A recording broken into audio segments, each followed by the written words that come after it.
Hi, we're now on Piaget's theory of concrete operations slide with the little circles. And so what I want to do is look at two complementary ways of understanding cognitive development in middle childhood. And of course, that's going to be Piaget's theory of cognitive development. And then I'm going to also speak about the information processing theory and the advances that are happening now in middle childhood. So children are developing a much more true to life understanding of the world. Okay, during middle childhood, children develop a better grasp of what their physical world is really like and what is not possible in our world. So Piaget said around age 7, children really begin to make important cognitive advances toward becoming much more systematic, much more logical, much more planful, much more concrete. So he termed the age cognitive stage between 7 and 11 years old as the concrete operations stage.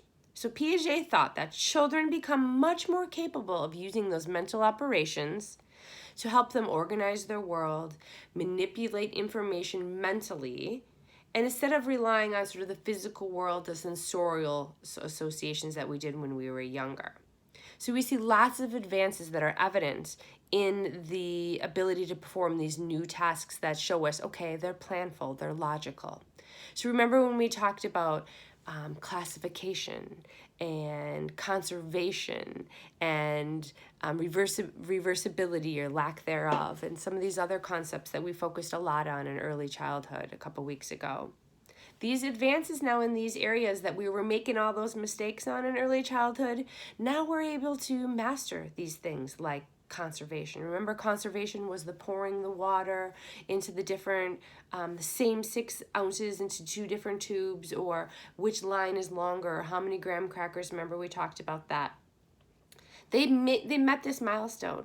Now they can perceive those irregularities. They get those principles of the natural world. So this basis of understanding and logic and how the world works is based in this conservation idea, and they've got it now.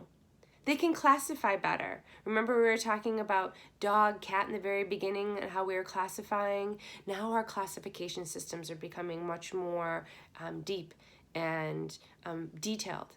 And so we can classify. And we can also seriate. Remember, we didn't really get that logical order of things. And we're going to watch a video on this concept of seriation and how they've mastered that as well during this time. So again, Piaget is talking about the way we're starting to develop to think concretely. And we have one more stage after this for Piaget. So think 6 to 12, 7 to 12 years old, they are becoming concrete thinkers according to Piaget. Now, some problems. Piaget may have underestimated those ages. I think children, and we think research is showing us that children are able to master these concepts and not make these cognitive mistakes at younger ages than he initially thought.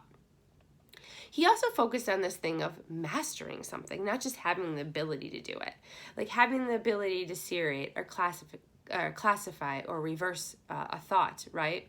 I don't have to have that necessarily mastered all the time, but I get the concept, and that means something. Also, Piaget, a limitation of Piaget is that, you know what? The amount we're exposed to things, think Vygotsky, right? What kind of conversations, what kind of tasks, opportunities are we given? That is going to impact our operational thought and how we have concrete operational thought. The more I am in a situation or having conversations or given opportunities to classify things, to use this idea of conservation or reverse my thought and thinking, the better I'm going to get at those things. So Piaget forgets the environment, right? And how important the environment and cultural processes that we're involved in are in our cognitive operations. So you're going to pause here or stop this video, and you're going to watch a 3-minute video looking at seriation, watching some kiddos go through that. Watch that video, click that link, and then you're going to come back to me, and we're going to go into the second part of how I like to look at cognitive development in middle childhood, which is the information processing theory and perspective. So pause here, watch your other video, and I'll see you in a moment.